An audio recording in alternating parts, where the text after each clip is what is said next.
एक तो बड़ी विचित्र बात कहते हैं, पैतृक धन जो आपके हिस्से में आया है, पिताजी की संपत्ति हिस्से में आई है, यदि उस समग्र संपत्ति को बेच करके भी गोदान करना पड़े तो गोदान करना चाहिए।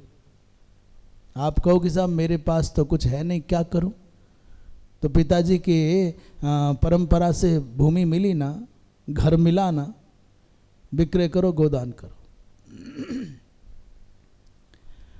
और एक वर्णन तो ऐसा भी आया है, गाय यदि भूखी हैं, पीड़ित हैं, कठिनाई में हैं और आप पर उनकी सेवा करने के लिए धन नहीं है, तो आपने कहीं दाव लगा दिया, जुआ खेल लिया, तो उस जुए के द्वारा प्राप्त धन से भी गौ माता खरीद करके दान करनी पड़े तो करो, पर गोदान करो।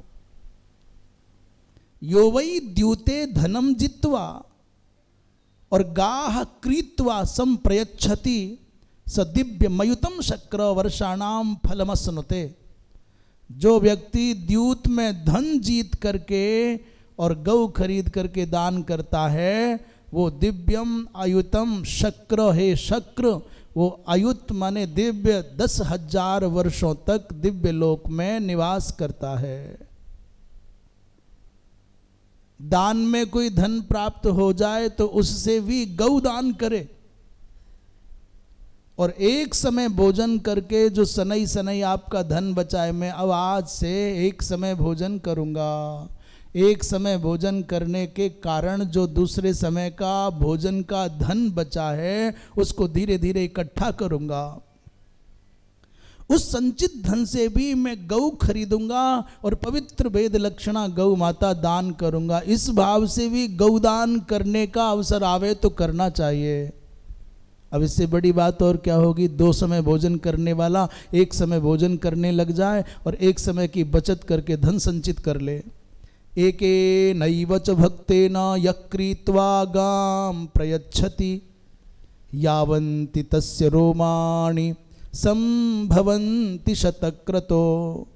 हे इंद्र, एक भी गौ, और यदि आपने अपने जीवन में एक समय भोजन करके बचाए हुए धन से एक भी गौ खरीद करके दान की, तो जितने गौ माता के शरीर में रोम हैं, हे शतक्रतो, हे इंद्र, उतने समय तक उस व्यक्ति को दिव्य लोक में रहने का सौभाग्य मिलता है। और इससे बड़ी बात क्या कहे कि साहब इतना भी हमारे पास में कोई साधन नहीं है कि हम एक समय भोजन बचावें और उससे गौ दान करें। बोले स्वयं को बेच दो।